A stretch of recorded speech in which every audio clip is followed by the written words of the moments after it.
This is Jetting Up with B-Reich and Bryan Foti. Hello, everybody, and welcome on a pleasant good afternoon as we get set for another edition of the Jetting Up podcast.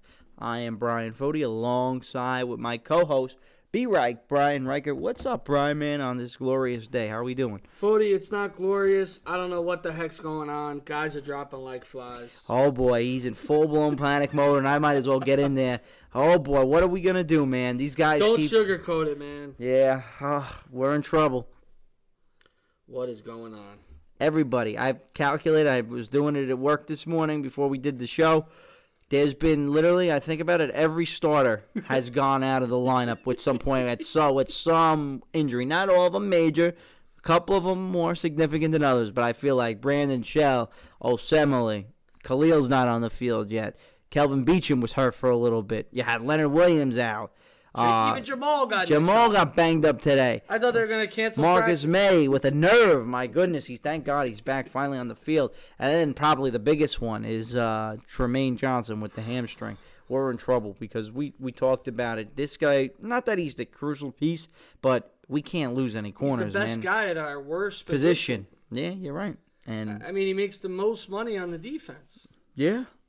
Him and CJ. Yeah, we need him in the lineup. And Adam Gase, a hamstring injury. They said, it's week to week, but dealing with hamstrings are awful, folks. Yeah, they're and absolutely terrible. And if he hurt it really bad, I mean, could be a 6-week injury, and that could put us close to the bye. And it's like you get if excited. we rush him back and he comes back too early and he nicks it up, he's out for the year. So the Jets are in trouble, man. They got to figure out what's going on. They're going to have to see how, what kind of grade, injury this is and how bad it's going to be. But, I mean, if it's serious, he could be out to the bye. Yeah, but Gase said he thinks he's going to be back by opening day. But, with hamstrings, you can never be certain. And another guy... Was that before or after the smelling salts? That was after the smelling salts. But, yeah, Tremaine didn't do much in the game. He played in the game. But, yeah, that was we'll talk about the game, the breakdown the Giants. It was a fun weekend. The offense looked good. But, yeah, we'll start with the injuries because this is how seasons get derailed. And the Jets have been relatively... Can afford 0 injuries, Yeah, that's Bryan. the thing. This we year... are thin. That's the thing with this year's team. They have a good starting 11 on both sides of those. Top-heavy. Yeah, they have a good starting 11. If everything breaks right, they could compete. They can definitely compete for a playoff spot. But the problem is when you get to that second string, they're really like third stringers. They're not NFL quality. It's a big drop off. They're not really quality NFL players. I mean, look at who's starting at corner. They brought Kyron Brown in from Akron to play on the second team, and then he goes down with a hamstring. And now I'm not going to freak out about an undrafted guy, but that's just the way. When it rains, it pours. I was watching on Twitter this morning, Jamal getting dinged up. They didn't mention, none of the beat writers said anything. Anderson hurt. Yeah, Anderson with a concussion yesterday. He was back out of practice. Osemele strained his pec. I don't think it's anything more serious than that, but who knows how long that could be. And Brian Winters gets hurt on a field goal after the Giant game. I mean, it's ridiculous. I've said it in the last episode. I think it has something to do, maybe. I don't know if it has anything to do with the conditioning, that these guys in the shape that they come in, they're not used to getting hit, or whether they're softer, but I don't remember this like when we were younger. What if there were this many injuries, or maybe it was just because there wasn't Twitter and you didn't get these reports. Well, definitely you're a lot less informed than nowadays. Yeah. I mean, guys, you're a lot more informed. You couldn't find out when guys were walking off the field unless it was reported or written or something. But these guys are just getting banged up, and hopefully we're kind of keeping a precautionary thing. Yeah, it is early still. We've only played one preseason game. It's early in camp. You still got more than 3 weeks to go before opening day. I think it's 3 Sundays to go before opening day. So we've got another 3 preseason games. A lot of these injuries, they're being very cautious. Like Gase said with Leonard Williams' injury, we're being cautious. Some guys are nicked up and they're taken care of. I think the guys that are nicked up, you can kind of tell, like Henry Anderson. I think Brian Winters is going to be fine. I think they're waiting with him. Leo should be okay. Yeah, Leo's going to be fine. Crowder had a foot scare that they needed an MRI. That was early on, a touchdown catch. Anumwa hurt himself. I mean, everybody's gone. Everyone really has been nicked up. It's kind of been insane. Yeah. You're right. So, I mean, I feel like every starter, and I don't even want to jinx the other guys yet because they'll go down too. So, I'm not even going to say anything. I'm happy Marcus May's back on the field.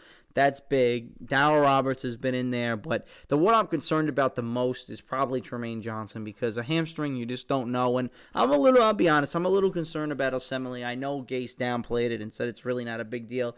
But, he's definitely the cog that we brought in. And we need that offensive line to gel this year. He's a cornerstone. Assembly's a cornerstone too. I agree with you. I think he's crucial, and Peck is another kind of tricky thing for an O lineman. I mean, corners need the hammy, O line need the Peck. They got to be able to push guys off and move bodies. So it's definitely two injuries that you don't want to hear about, and those are the two probably the most concerning. I would agree with you, Foti. Yeah, so we'll see what they do, but they're gonna keep battling forward, and they made a couple of moves on the O-line. They traded for the guy from Baltimore, who you like actually, so you could probably compete for. Yeah, I mean when he came in, he had an excellent first year for them and did a really good job, and then he kind of got bit with the injury bug. I know he missed probably 13, 12, 14 games in the past 2 seasons total, so that's not great to hear. But he passed the physical. He looks good. He's getting in a fight with Nathan Shepard, so I like him immediately, getting on that guy's ass. So I'm a fan. But I think this guy could, push Winters and, maybe even start. I think he brings great depth, and I love that ad. Yeah. What do you think about the Khalil move? Yeah, that's the main move. That's huge. Yeah, that's a big move for Joe Douglas. Bringing in a veteran center like that to really help Sam Darnold. And Gase said he's in shape. Yeah. He looks good. Yeah, he looks good. They're bringing him along slow. I was making a joke when I said he's not in uniform or practice. He's a veteran. He don't really need to be out there right now. But I think it's such a good move for the O-line because now you can move Harrison back to kind of that swing 6-man. You got this guy Lewis here now. So you kind of got 7 good offensive linemen when everyone's healthy. So you kind of have depth at that position. I don't know if they can play the tackle so much if they want to get a little more depth there. And when they add Trent Williams, they'll have 8 good guys. Yeah, we'll see. I don't know if Washington's going to trade him, but he definitely added some depth with the Khalil move. I like the move. He's going to be a guy that can get Sam lined up, in the offense, and that shows that they're trying to win a little bit this year too, because they're not putting him back there with just a makeshift offensive line. The middle, I like it. The left side, I like it with Beachum, Osemele, and then you got Khalil. The right side, Winters, I know you're not too high on, but Harrison, you said could push him, and maybe Lewis could. I think Lewis and Harrison will be pushing him, and you already mentioned that he was injured. Yeah, they could. Maybe either one of them could either push him out or start. So we'll see. So the offensive line with these additions may not be as bad and as weak as a position that we talked about coming into the season. But now another heartbreaking move, and I know Bryan's devastated, but the Cat Man hanging it up, retiring. Yeah, the Cat Man. I think the Jet fans have spoken. He needed to retire after the preseason game. I'm at a bachelor party for my future brother-in-law, watching the opening drive. I'm stoked. Jets come down the field. I go to my field. We got a quarterback. He's a Jet fan. I'm like, we got a quarterback. Bing, bang, boom, right down the field. I was jacked up. And I see, let's see. I remember we were at camp. The guy missed the field. I'm like, this guy better make this kick. And what does he do? It's typical Jet fashion. They get a delay game penalty with the flag. It goes right down the middle. Next kickoff, let him kick it again. Boom, misses it. So then I go out. I'm following the game on Twitter, and I see they score another touchdown. I think Simeon finds Elijah McGuire, and I go, he missed it again. Oh, boy. Brutal. And that's where you're like, there's a problem. Because if he's missing 33-yard kicks, I guess he had enough. He said, you know what? I think I'm done.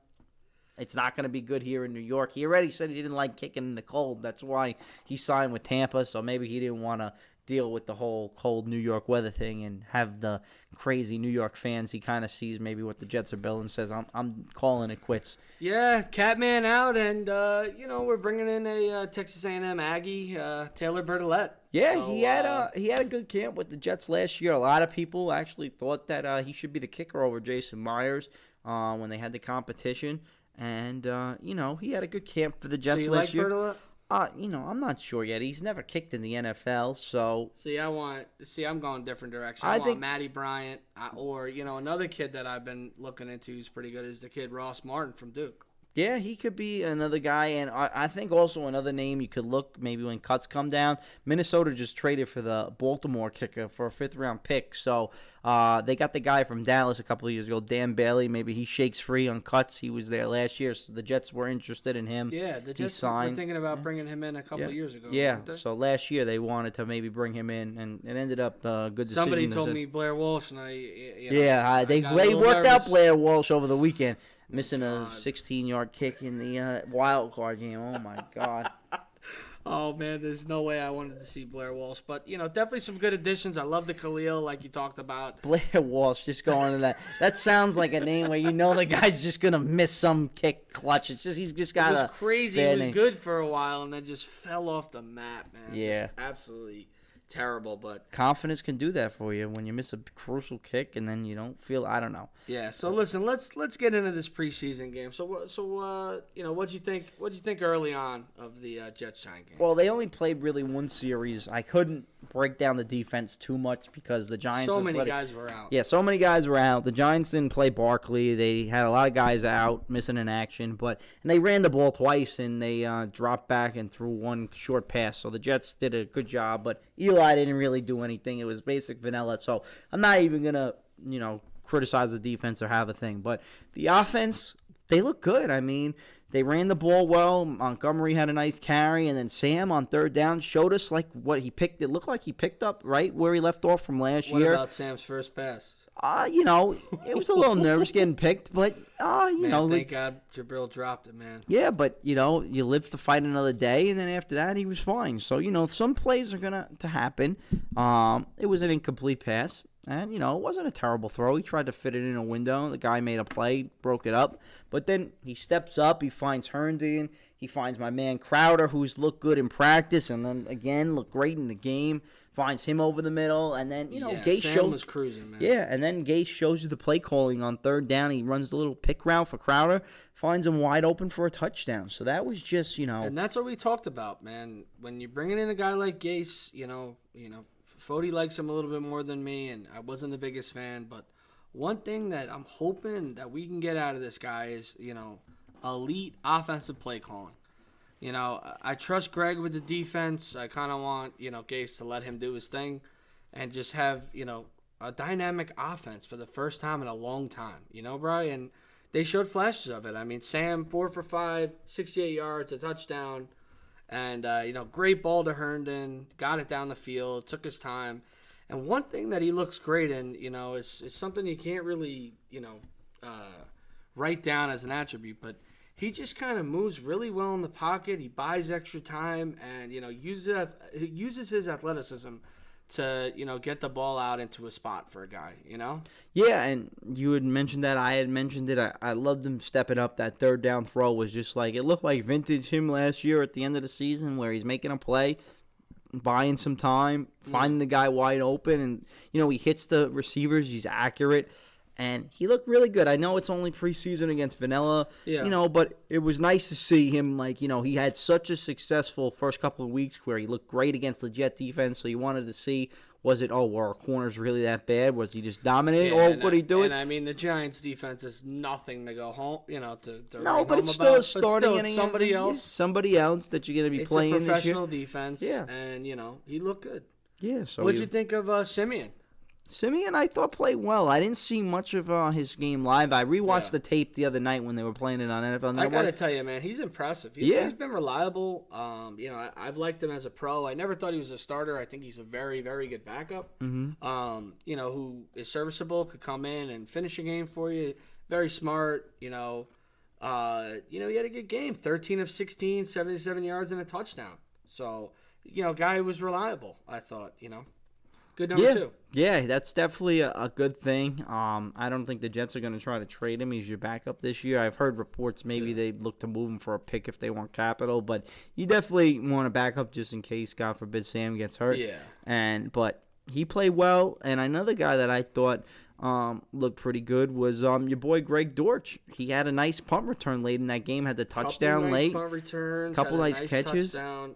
Just a guy that's, every ep we talk about, and hopefully the bandwagon's getting bigger by the ep, but just a guy that flashes, a guy that looks good, and a guy that's working hard to make the team. Yeah, and he got elevated to the number 2 team today in the practice, and on Twitter they said the beat writers were saying he made a couple of nice catches, so he's doing well. Yeah, I'm thinking he's going to solidify his spot, but a couple things I wanted to talk about and get your perspective. I know you don't know much about him, but watching the game, I mean, Davis Webb is just, he's got to go, man. I can't believe how bad he looked. I thought Falk looked way better if they decide to go with 3 quarterbacks. And another guy that I thought flashed, we really haven't talked about him at all, but Mr. Holmes looked pretty good. Yeah, Valentine. Yeah, he looked good. He looks like a pretty natural runner. We really haven't touched about him a lot, but I thought he outplayed Cannon. I think Cannon's going down. I think this kid's trending up. He made a couple of nice catches. And you think he's got a shot to make the 53, maybe as a 4th back, or are they going to keep? Because I don't think Powell's going to play much in the preseason, but I think he's going to have a roster spot. Yeah, I think it's going to kind of come down to the. And I thought Cannon ran the ball well a little bit in the game. Not bad. I thought he was okay. I thought Holmes kind of outplayed him in my opinion, and Cannon really doesn't look great as the returner. Yeah. I think Dortch is definitely a better returner, but I think Holmes does have a little bit of an outside shot. Maybe with special teams, and I kind of think that he looked better than Cannon and McGuire to me a little bit. Yeah, that was another thing I was just going to bring up. He's got to be a little nervous right now. That's Eli McGuire working with the 3rd team, not really seeing much reps. He got actually Cannon. had a decent game. Yeah, and he caught the touchdown. Statistically, but, just hasn't been performing, Yeah, in practice. So, and that's going to be a bulk of, what these guys see and evaluate how you play in practice. And I mean, how much does it upset you, like, Herndon not going to be there the first couple weeks? I know, because he gets the big catches over the middle, and, you don't really see Wesco. Darnold click, man. Yeah, Those he other does. tight ends are just, not guys really making plays, more blocking type guys. Yeah, I didn't see much from Wesco. I think he had a catch or so, but nothing crazy that stood out in the rerun when I watched it. But another thing I thought was interesting, I don't think he's going to, just not based on players, but Gase challenged the pass interference. That was true. And they won it. So that's definitely going to be something to watch how coaches. Yeah, what do you think about that rule? I think it's a little overdramatic, to be honest. But I like the way that the NFL kind of made it so that they still have to keep it within their two challenges. So if you're going to be crazy enough to challenge a pass interference, you better get it right, because if you challenge it early in a game or in the 3rd quarter, I don't think a coach is going to say, all right, we're going to challenge this unless they really feel like it's a game changer, and then maybe you do challenge it and you have another challenge left. But,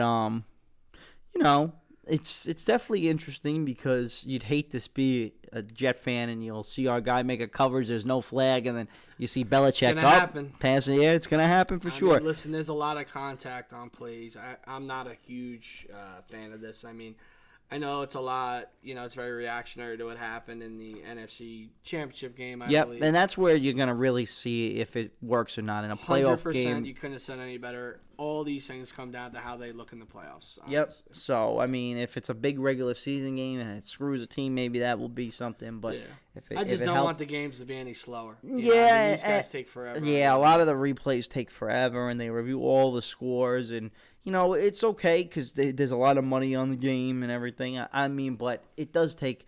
I don't want it to become college football where it takes 4 hours to watch a game with all the commercials and everything. I mean, either they got to reduce the commercials, which they're not doing because they're never going to get rid of their advertising money, or they got to figure out a way to speed up the play. But, they're trying to make it. But right now it's like a 3-hour, 10-minute game. It's slow, but it's not terrible. But I don't want it to get like into the college reign where you have like the SEC on CBS and goes from 3:30 and you're not done till 8 o'clock. 4-hour games. Oh, it's crazy. It's least. Insane. Why? I mean, they're exciting games, but they go to commercial. I love watching those games, but they take commercial breaks every play, and CBS does a great job with that. But in the NFL, they don't take as many commercial breaks. But no.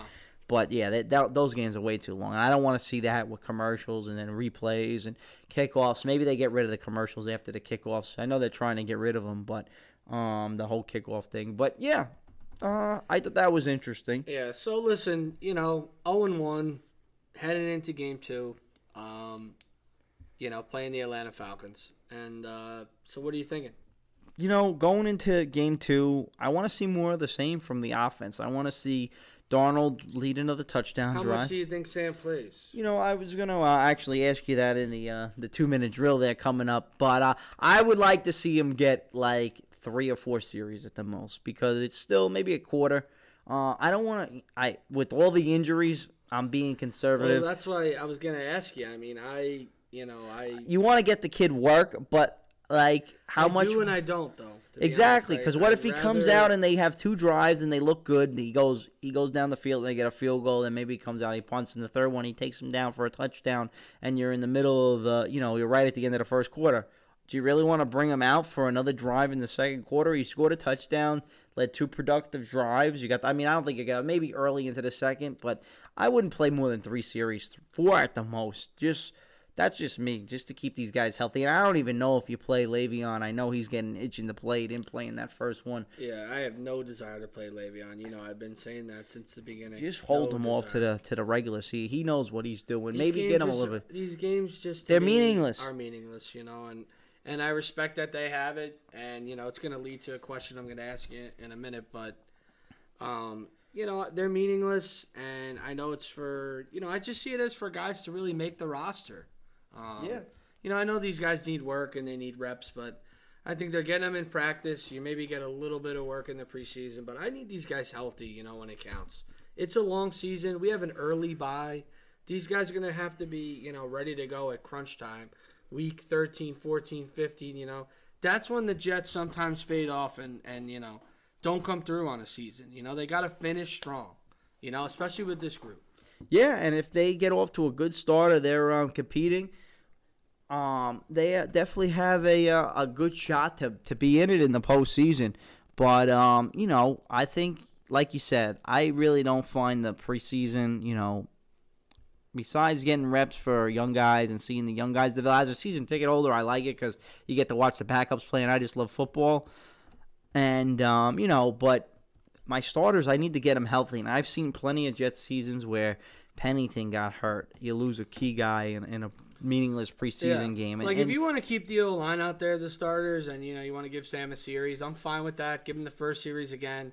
And then let Simeon get in there and then, start to kind of move guys in and out. I think you give him a little more than 1 series this game just to give him a little game shape. But I wouldn't go more than, it depends how they do, too. If they look good, I'd sit them down. If they look crappy, maybe keep playing them a little bit more. But you don't want to play them too much where somebody gets hurt or someone misses a blocking. A lot of guys trying to make a roster and make a play, man, and make a name for themselves. Exactly, and especially with the guys being out, Assembly's not going to play with the pec. Khalil's not in there. Harrison's going to be in there. I don't even see the need to play Sam. Yeah, no Winters, no. Yeah, so Sam's going to be in there, and you don't want him behind a makeshift, so you don't want him in danger too much. Yeah. So listen, here's a topic I wanted to ask you, and it's kind of circling around a little bit, and we're talking about the preseason. So, what do you think about them potentially moving to 18 games? I would love it. I don't think the players are ever going to do it because. See, I don't see it ever changing to that. I think it's too hard to really predict. I mean, I've heard that they may go to 18 and then eventually, you can only play in 16 and you have to manage I saw that too and manage it, but then that's stupid then too because then how are you going to justify? I mean, you're going to play a starting quarterback when you're sitting a lineman, Yeah, or playing and then what if happens like... you're going to have fans go to a game and Sam Darnold and Le'Veon Bell are not going to be playing in it? Yeah, I know. It's crazy. I don't see how that could work. I mean... I'm all for getting rid of preseason games. But you don't want the quality of your product down, too. And if you put backups in that are playing in 2 of the games, it's just silly to me because then, what if you lose your game with your backup quarterback? You're probably going to lose that game. So is it going to even the play? It's just going to be basically based on a 16-game schedule anyway. Exactly. It's going to be like picking 2 games to just throw away, basically. Exactly. Yeah. Exactly. I mean, I understand. I like the resting component of it, like giving a guy a blow and maybe you But what about two another guy buys? back. What about having 2 buys? That could potentially work. Yeah, I mean, you could start the season Labor Day weekend. I know college. I have no problem if they went if they went to 18 games, but I'd almost get rid of the preseason if they're gonna do that. Yeah, you just maybe play 1 or 2 games, and that's it, and go. Yeah, you maybe get maybe you get one preseason, or you get a couple of joint practices or scrimmages, and then bam, almost like college. Yeah, right week into one it. is just you're into it. Yeah. Almost, you guys are going to be a lot more healthier. Mm-hmm. I mean, it's going to be a little tougher to evaluate. In those early games, it's going to be tough, too. When they're ready, you may not have the best quality. But, I think at least if it's meaning something, fans will be into it. And I mean, if they're serious about, adding this component to a couple more games, I mean, maybe that's the solution. Yeah, so, I mean, that's definitely something they'll talk about. I don't think it's coming on this new CBA that they're going to sign in a couple of years, but definitely down the road, I know the players don't want to go to it. They don't want it because they play 20 games. I don't think they're ever going to keep 4 and add 2 more. But, and plus their bodies, they like the 16 games. They're already making their money, so I don't think they're going to do that. But, we're running out of time here, B. So we're going to have to speed it up. Get right into our favorite segment, and we are ready for the 2-minute drill. All right, it's time for the 2-minute drill. All right, Foti, bring it on. What do you got? All right, in the Falcon game, who are you looking to step up? I am looking for Robbie Anderson to make some plays and show me that he's going to be the guy in 2019. There you go. After the last game, do you think Jamison Crowder will have a big season? I know you weren't that high on him coming into the year. That's a great question, and I'm going to ask you something similar to that, and my answer is yes. I think Crowder will be our best receiver, and we'll have a good season. All right. Over or under 3 series for the starters in game number 2? I'd go under. Okay. I'd keep it light. Are you nervous about the cornerback depth right now? Horrified of the cornerback depth right now. I need Tremaine healthy, and, I got a little bit of faith in Roberts. I love Poole, and I like to see those guys. I like to give them a chance, but I'm horrified. And I'll ask you one bonus 5th question. Do we get a win? I got us winning. I got us getting the 1-1. I got us coming out victorious. There you go. All right, Foti, you ready? I'm ready to roll, buddy. Okay, here's my question. Did the Jets trade for a big-time corner like Jalen Ramsey or Darius Slay? No, I don't think that happens. I think they're going to get guys either off the scrap heap, off waivers, and maybe make a small trade like they with the Eagles, or like a small signing like Marcus Morris that they did today. Marcus Cooper, sorry. Marcus Morris plays basketball. Okay, number 2. Piggybacking off of yours, can Crowder be a top 25 wide receiver in the NFL? Top 25. Wow, that's pretty high praise. That's pretty high praise. I think he can if he gets the numbers. Yeah, I'll say yes. I think he could. Okay. Which defensive player on the Jets would you like to see step up against Atlanta? Okay, which defensive player? Definitely one of the young corners. Maybe this kid Arthur Millette that's going to be in there. He's going to start with the starters. Greg Williams, he talked to the media today. He didn't seem concerned. He says he's got a good young group. I want to see one of these young corners. How about Perry Nickerson make a couple plays for one? I want to see either of them to make a play. So one of the young corners step up and just show me that you can play some football. That way we feel a little bit easier about Tremaine being out. Okay, question number 4. Do you think Quinnen Williams will be our best defensive lineman despite playing nose tackle this year? No, I do not. I think it's going to be Leonard Williams. I think he's going to be a beast in that contract year. I like it. Now, my 5th and final question, a little bit off the beaten path, really nothing to do with the Jets. How much is Dak Prescott going to sign for the Cowboys in his contract extension? Give me a number, folks. $35 million. Woohoo! $35 million. That's a lot of money. There you have it. That's a show. Make sure to tune in to us again next week. We'll break down the Falcons game. Hopefully we'll have a little bit more positivity on the injury front. Marcus May, probably not playing in this one, but maybe he'll get into some reps in the 3rd one. But again, until next time, follow us on our social media accounts. The Jets' next game is this Thursday, August 15th. Coverage begins on CBS Channel 2 in New York at 7:30, and you can always listen to the Jets on ESPN Radio.